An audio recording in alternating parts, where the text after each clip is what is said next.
Nick Foles will sign with the Jacksonville Jaguars, a reported $50 million guaranteed over 4 years, up to over $100 million potential in this contract. There was a lot of rumors going, throughout before even free agency, that Nick Foles to the Jags, that was going to be their guy. They still feel like they have an open window, and Nick Foles just cashing in off that 2017 playoff run. There's a lot to unpack here, but I think ultimately when you look at Nick Foles' career, you look at premium stats as part of PFF Elite, there's a few good years, a few subpar years. What are we really getting with Nick Foles? Yeah, it's interesting because he's really leveraged, I think, two seasons worth of high variance, right? In 2013, you put him with a really good coach in Chip Kelly, a new system, a lot of yards after the catch for them, a lot of easy, zero graded throws for him, and you have him established as a starting quarterback in the league. That took him all the way to St. Louis. He had some struggles there, and then of course he comes out of nowhere in 2017 and wins the Super Bowl for the Eagles, having I think just really two good games that entire time, but they came at the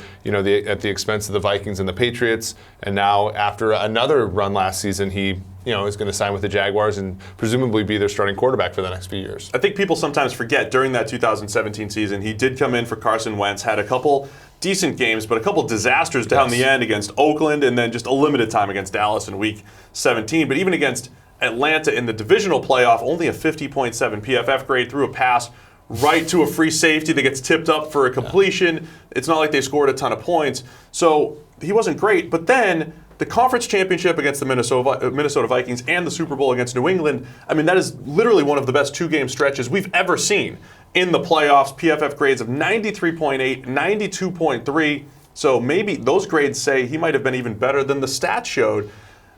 So is there just too much risk there? Is this too much of a Joe Flacco type of situation where Flacco pretty much got paid for a 3-game Super Bowl run? Yeah, I think the interesting thing is there's certain types of quarterbacks, and after you get by that elite group, you want to look at guys who maybe don't have the right cards in their deck. Nick Foles has the right cards in his deck. He can put together. Last season, he was first in our grading on third downs. He's 7th in terms of grade under pressure. He can put together enough throws in a consecutive string to will his team last season to the playoffs and previous season to a Super Bowl title. The issue is always going to be consistency, and can he be consistent when there are sort of perturbations to his environment. He went to St. Louis. He was a bottom 5 quarterback in the league that year. So if I'm looking at this from Jacksonville's perspective, I have I have a pretty elite defense, right? I have a running game that at least they believe in, an offensive line that has gotten better at times over this stretch. So what they're probably banking on is getting a bunch of really good games out of Nick in a row where they can set themselves up to make another run